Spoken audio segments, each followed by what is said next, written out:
Well, folks, BounceBack. This is a product that doesn't get talked about a great deal, and I'm sorry about that because it is one of our truly excellent products.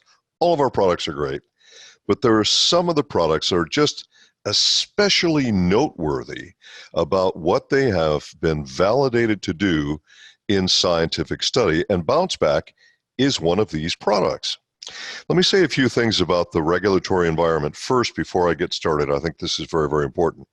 Some of you are tuning in because you want specific product information, and that is the primary purpose of these training calls.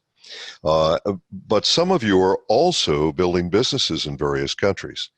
So I want to tell you that BounceBack is one of those products where you have to be aware of the regulations in each country because they're different. And sometimes they're very different. For instance, you in Australasia have a tremendous advantage over the US with the product BounceBack because of what you're allowed to say versus what you're allowed to say in the US. This came to my attention when I was doing a training call for the Canadians. On the Canadian BounceBack label, it actually has the word inflammation. It says that this is used for inflammation. In the US, you are not permitted to say the word inflammation in conjunction with the sale of dietary supplements. So this product is our anti-inflammatory product. And how do people in the US sell this product? Now, I'm just not even sure. I'm going to give you a couple of clues of things that might work for you if you're talking with Americans.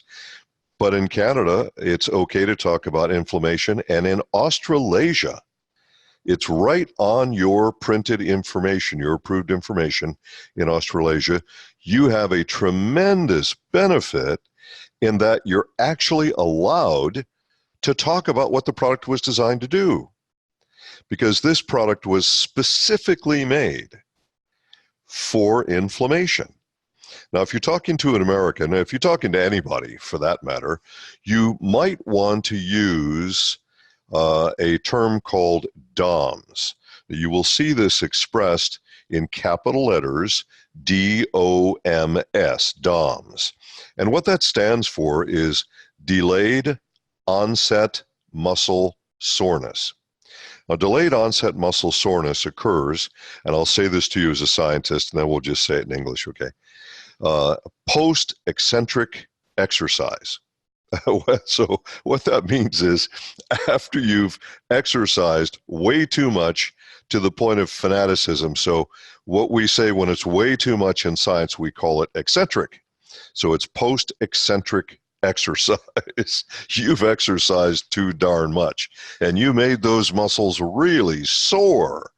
Now, what almost always happens when you do far too much physical activity, doesn't matter what it is, when you do more than what your muscles are used to on a normal daily basis, what typically occurs is DOMS. So that you will notice that it typically doesn't happen the same day, but rather the soreness in your muscles starts the next day, sometimes 2 days after, and in some very rare cases, even 3 days after the exercise or physical activity. So you can use the term DOMS, delayed onset muscle soreness. You can use that term in any country, and you don't have to worry about the regulations for that. But when it comes to inflammation, since we are in 26 countries, I would strongly recommend that you check the rules in those countries before you talk to somebody about BounceBack in those countries. And don't talk about inflammation in the US. It's simply not permitted anymore. So that's bizarre to me. You know, I'm always marveling about country regulators, all these legal people in government. I'm just marveling because as a scientist, I just want to know several important things. I want to know, number one, is the product safe? Number two, is it effective? And number three, is it scientifically validated to be safe and effective? As a scientist, this is all I want to know. But different countries have different rules. You can say this, you can't say that, and Oh my gosh. Okay, so in Australasia, you can say inflammation, so I'm just going to enjoy the heck out of this because I'm going to be able to talk about what this product is actually designed to do. And we spent a lot of work designing this product. This is a product which is very effective, proven in scientific study. In fact, 2 human scientific studies where we have validated both the safety and the efficacy of this product for DOMS and general inflammation and pain, which is related to eccentric exercise, okay? And just general anti-inflammatory effects as well. There are other benefits to this product as well. There are antioxidant benefits. So there's quite a list of benefits here. And this is a product that I think, you know, if you're not used to being very physically active, you should keep this product around. If you have some kind of an inflammatory health issue, you may want to strongly consider using BounceBack as directed. I'll talk about that more in a moment. That's very, very, very important to use it as directed and to use it daily, every day. Just as probably most everyone on this call is taking their Ambertose every day, you should be taking your BounceBack every day as well. Now it says on the label, the directions say that you should be taking this product on, quote, an empty stomach, unquote. And the label further reads that you should take this product 45 minutes before or 2 hours after eating. Now, the reason for this is that there's a general, it's generally accepted that the average person has a sort of average digestion rate. Now, for the average person, the stomach is going to empty out within about 2 hours after eating. Now, there can be exceptions to that, of course. But for the average person, that's what you have. For some people, it'll be a little bit faster, a little bit slower, but 45 minutes before eating or 2 hours after eating. Okay? Now, the reason for this is because there are proteolytic enzymes in this product. The proteolytic enzymes are there because of the curcumin, or it is in some countries expressed as turmeric, and in some places expressed as curcuminoids. So with this in mind, in order for you to utilize turmeric or curcumin or curcuminoids, for you to actually utilize that, you need to have enzymes to break it down. If you don't, then there is no possibility that you are going to be able to absorb or utilize the turmeric or curcuminoids. A lot of people think that, you know, just anything that's plant material that every human can digest and it's not a big deal, but this is simply not true. We know this in science. So for some plant materials, there are huge benefits, but you need to take steps in order to digest that plant material so you can have those benefits. And with this in mind, we've added the proteolytics. And what is a proteolytic? A proteolytic enzyme is an enzyme which is designed and it functions. It isn't just designed. It functions to digest any kinds of proteins. Now, here's the problem. If you take curcumin or curcuminoids or turmeric, if you take those and you don't have the presence of certain proteolytic enzymes, that stuff is just going to pass right through your system. You're not going to utilize any of it. And with this in mind, We've added these proteolytics so that you can utilize it. However, proteolytic enzymes will digest any protein in its path. That's the problem. That's why we've got the warning on there about take it 45 minutes before or 2 hours after. If there's any protein in your stomach when you take BounceBack, those proteolytics will immediately want to eat or digest the protein that's in your stomach.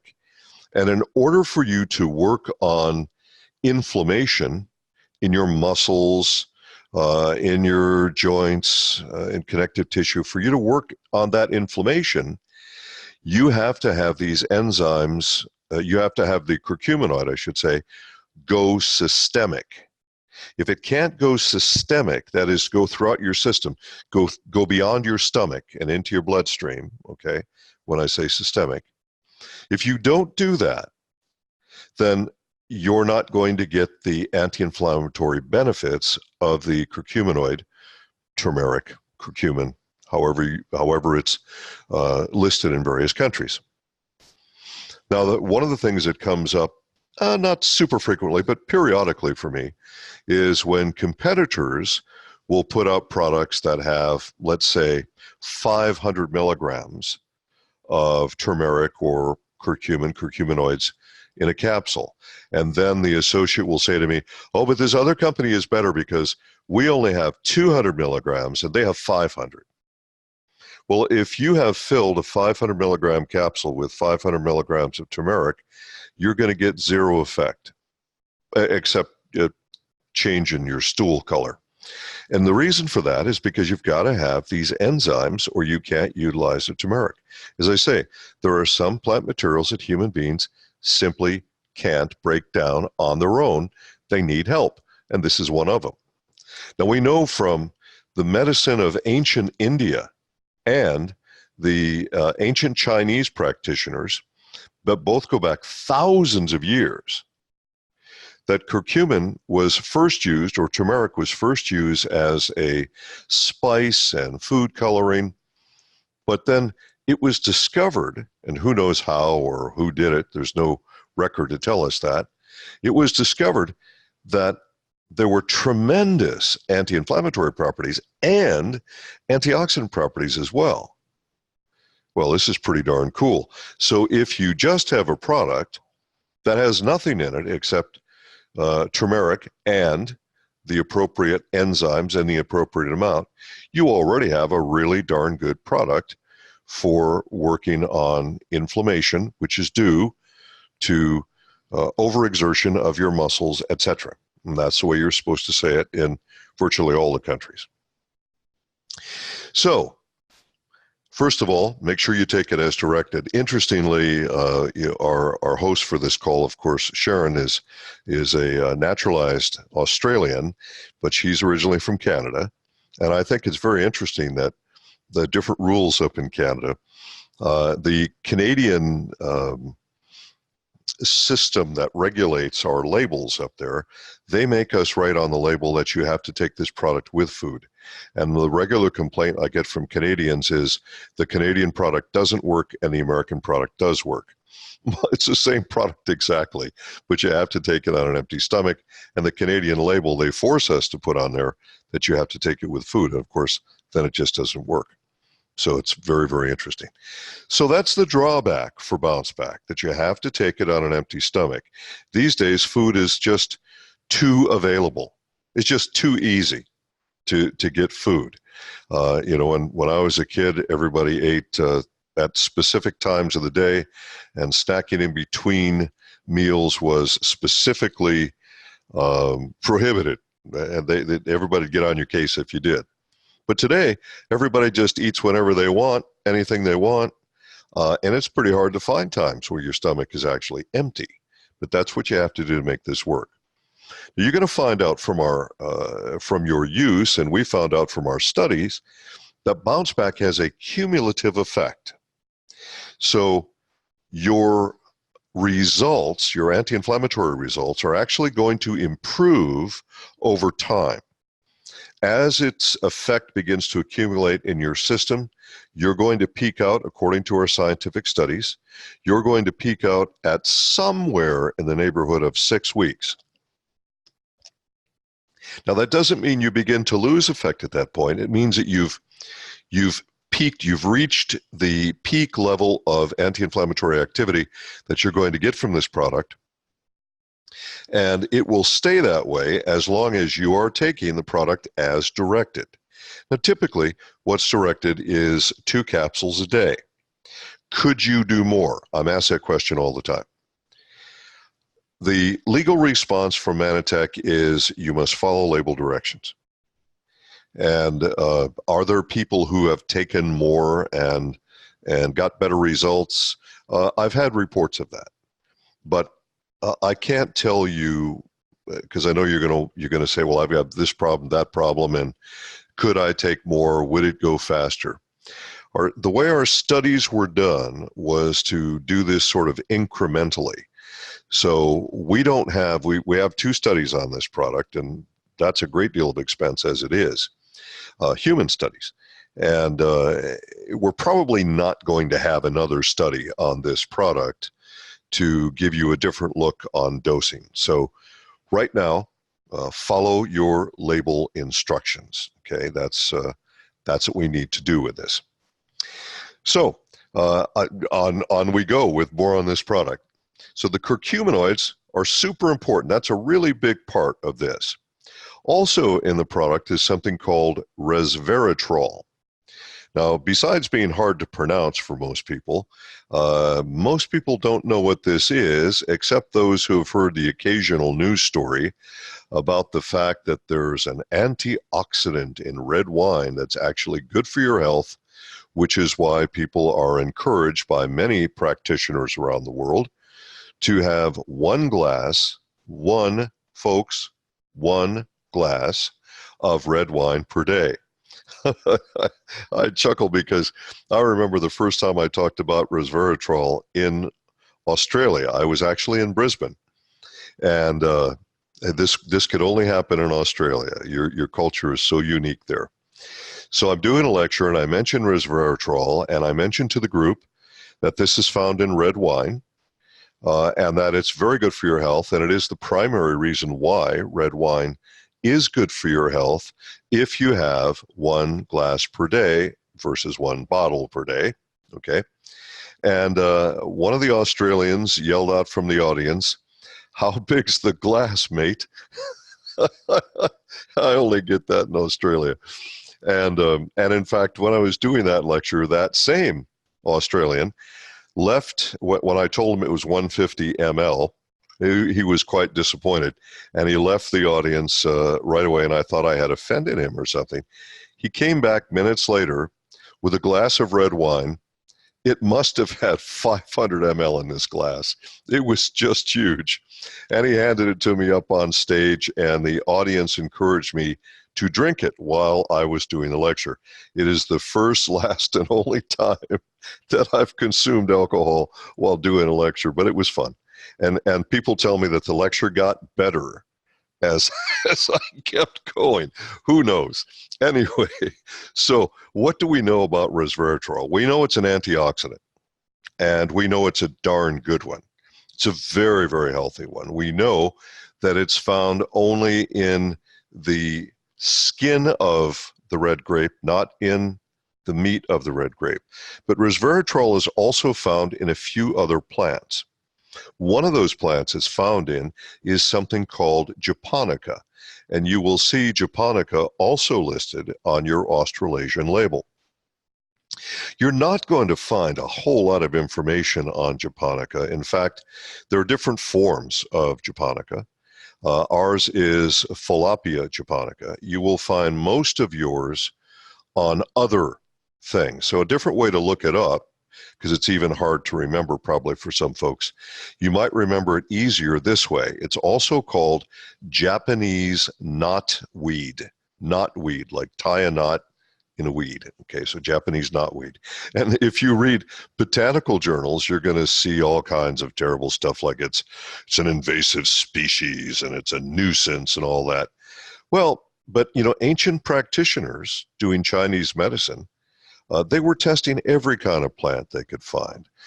We owe a lot to those ancient practitioners, and probably a lot to all the people that they practiced on.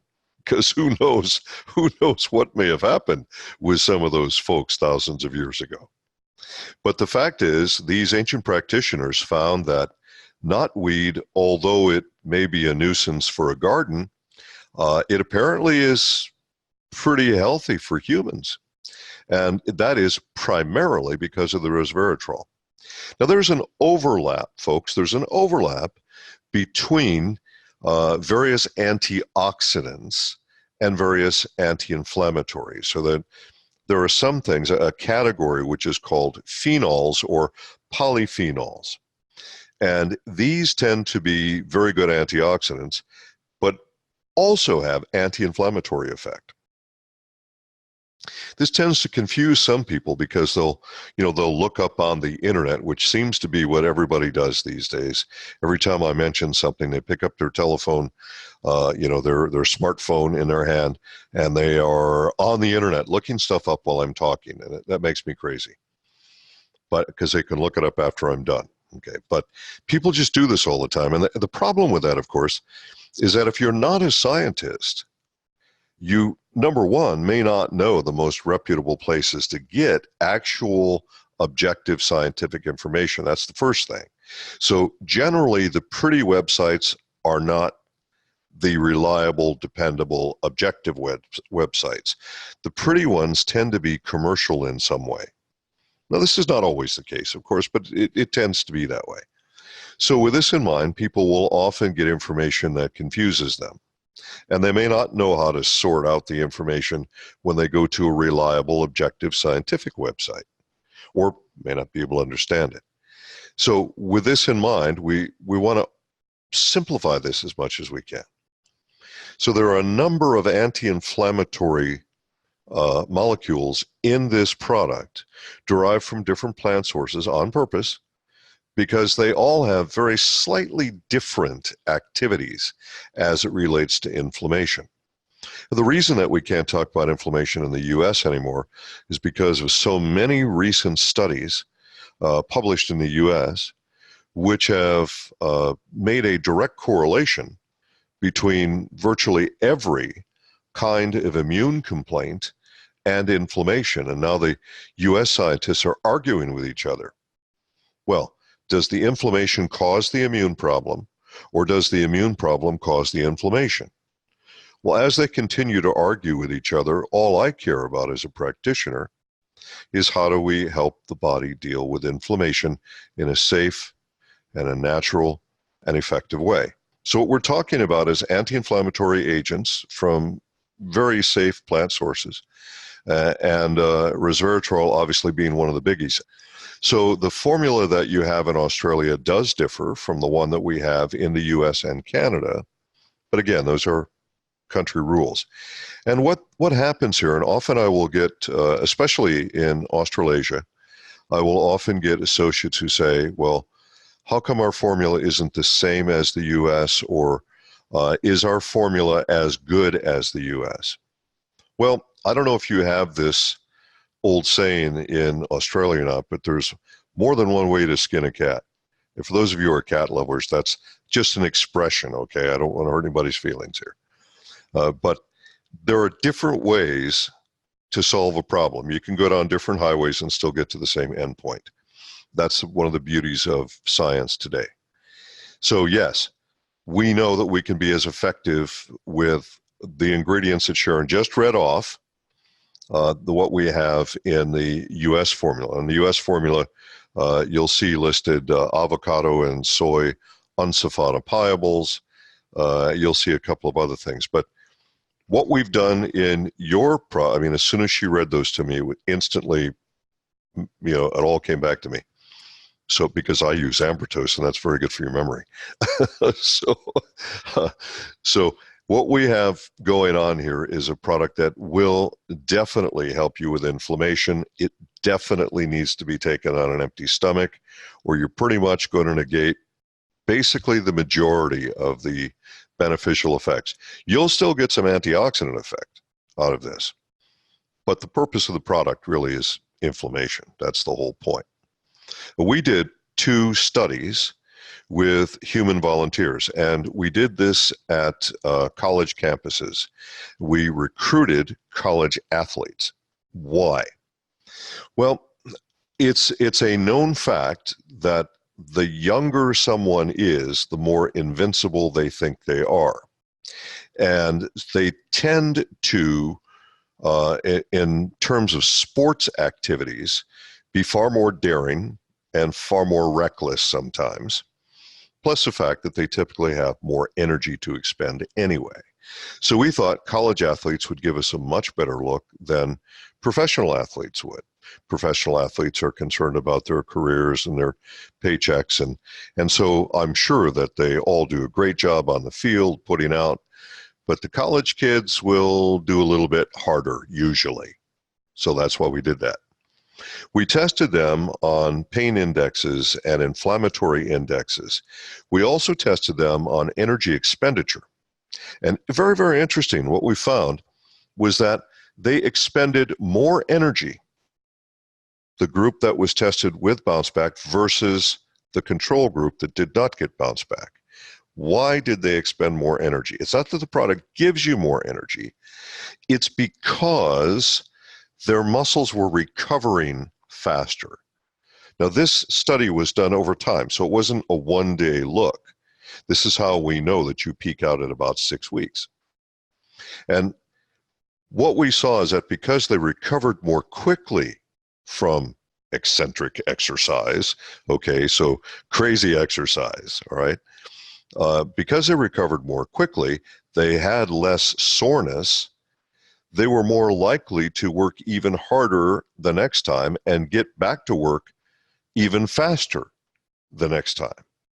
Now, if you're an athlete, obviously this is ideal. This is perfect.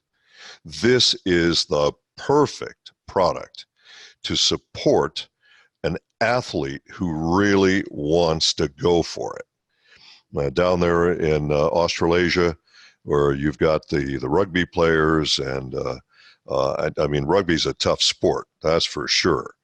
And of course, there's a rugby league and all that sort of thing. I won't get into all that. But the point is, you've got some folks down there who could really benefit from BounceBack. Now, again, it's not going to work like a medication. If they're used to taking a medication and getting results within an hour or so, it's not the way this natural product works. So this has a cumulative effect over about a 6-week period, where most people will peak out around 6 weeks. And as long as you continue to take it as directed, you should continue to have that same level of results. The control groups of our college athletes absolutely loved this product. They could not wait to find out what the name of the product was, how they could get it, and so on. Of course, during a double-blind study, nobody knows what they're taking. Okay, so they didn't have that information.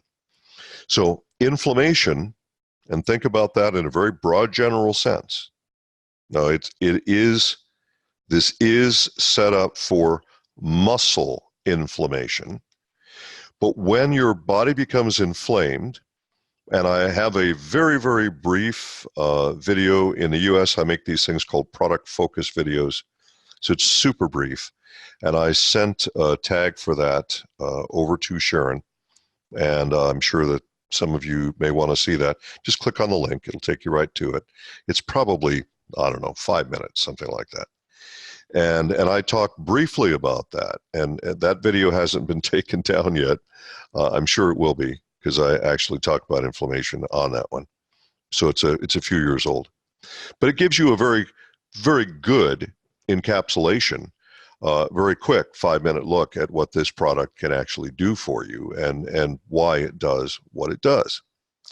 If you look up resveratrol, and I'm sure most of you will after this call, you're going to find all kinds of studies that don't seem on the surface to have anything to do with inflammation.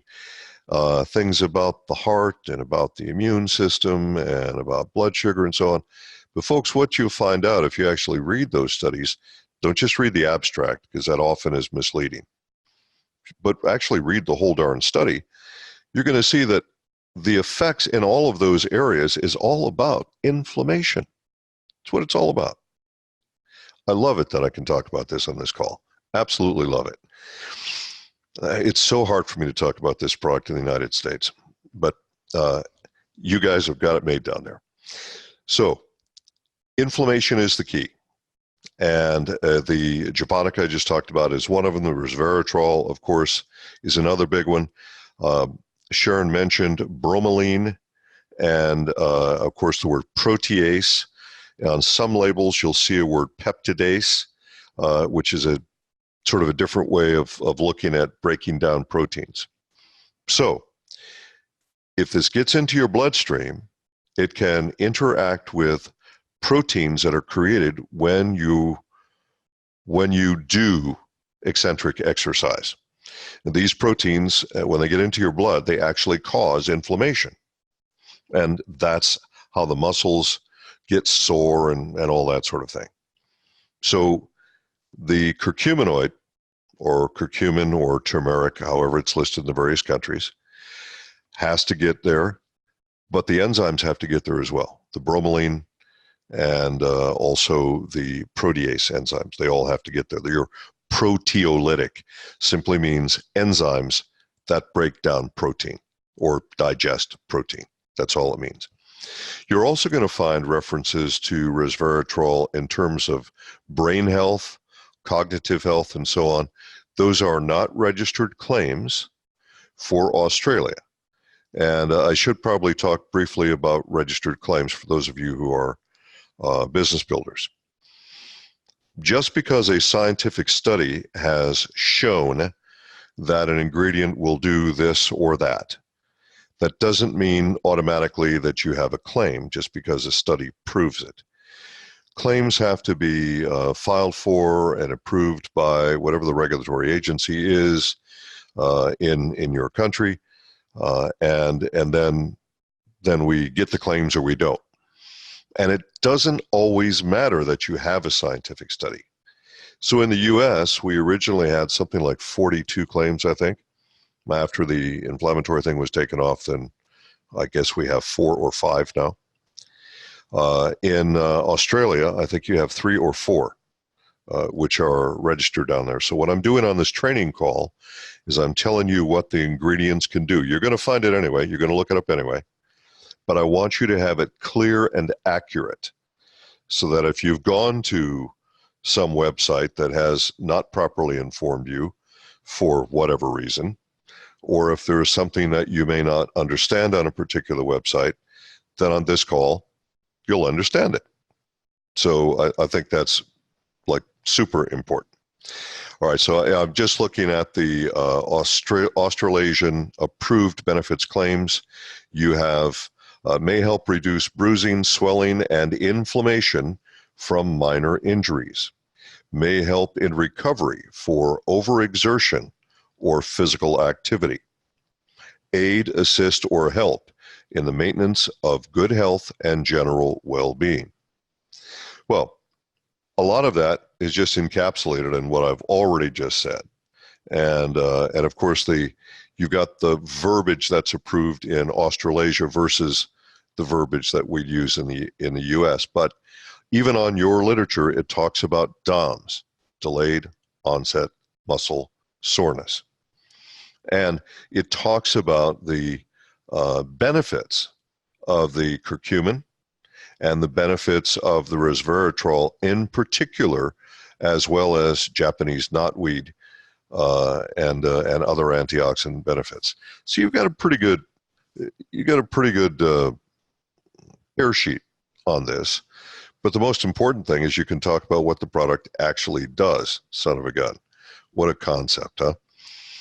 And I'm also looking at I've got the list of regulatory claims in front of me right now. I just pulled them up for Australia and New Zealand. And it also says, interestingly, approved claim supports sinus health, provides temporary relief from mild knee pain and stiffness. That's not on your marketing literature, but it's It's an approved claim. That's pretty good. I like that. May help relieve swelling after an injury or operation. Wow, that's pretty cool. You got good stuff approved in Australasia. Wow. Contains antioxidant resveratrol.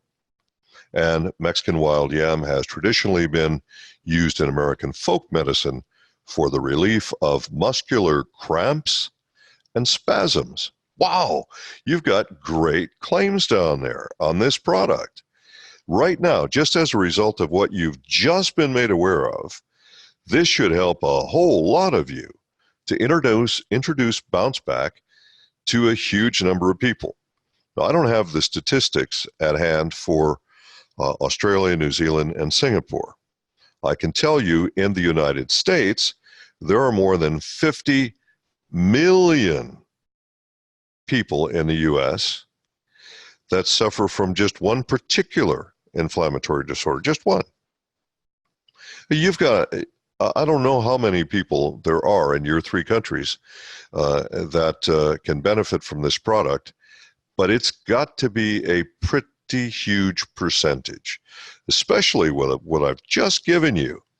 And the reason that I looked up the regulatory stuff is because sometimes the marketing literature does not contain, and I don't know why. That's a marketing decision, okay? But wow, provides temporary relief from mild knee pain and stiffness. Ooh, I like that. That's really good. So here I am marveling over what you're allowed to say down there. I have claim envy for you folks in Australasia. Oh, well, what a great morning it is for you there. Dr. Okay. Nugent, I'll just jump in there.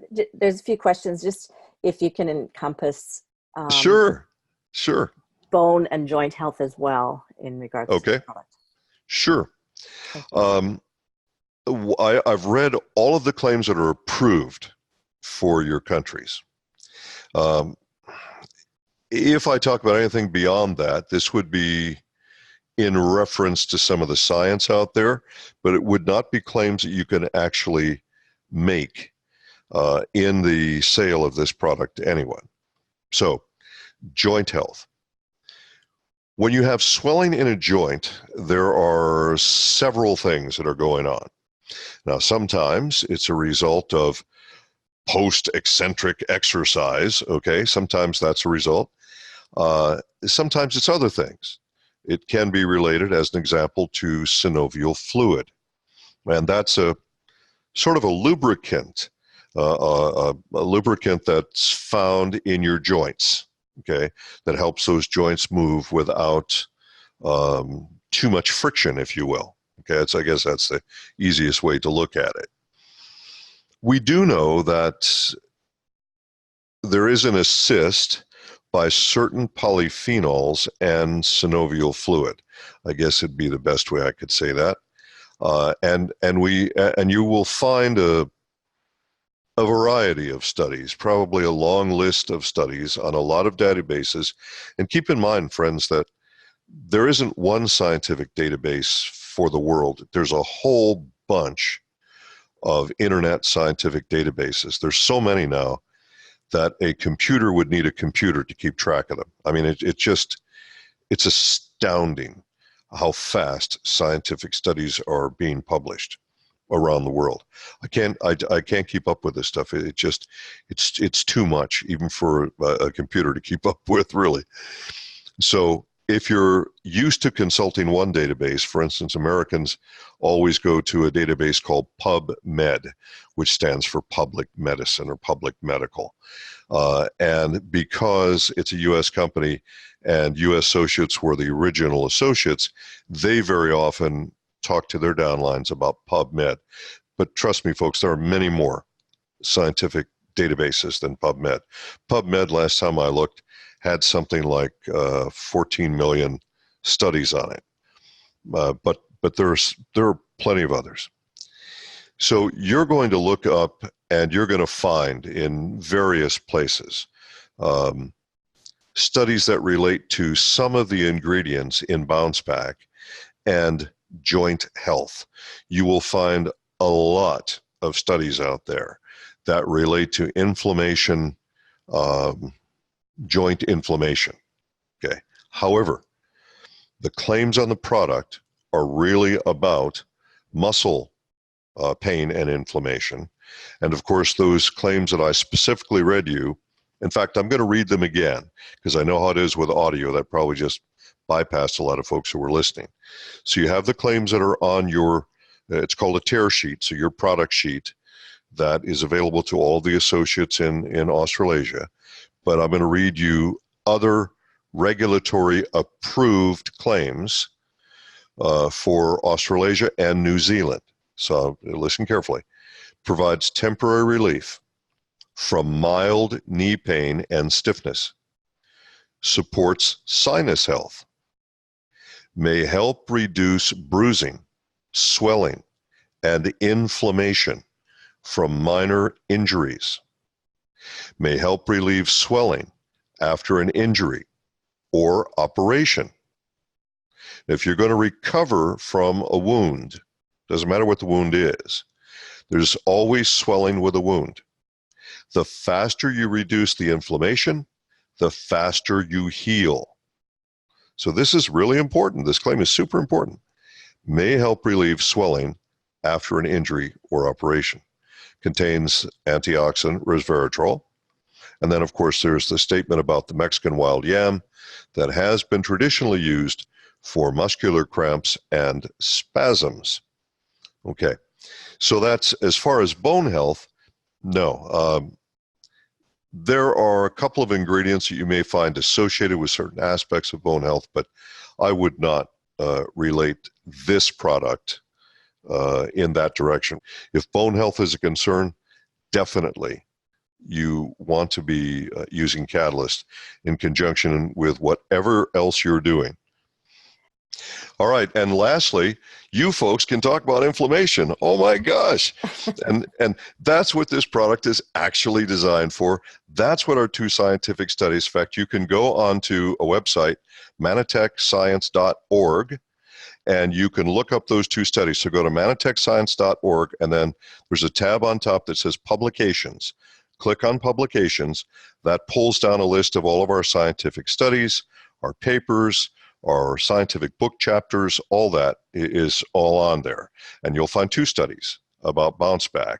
Very good studies that validate that this product is a super excellent product for the purpose for which it was designed, okay, which again is primarily for inflammation.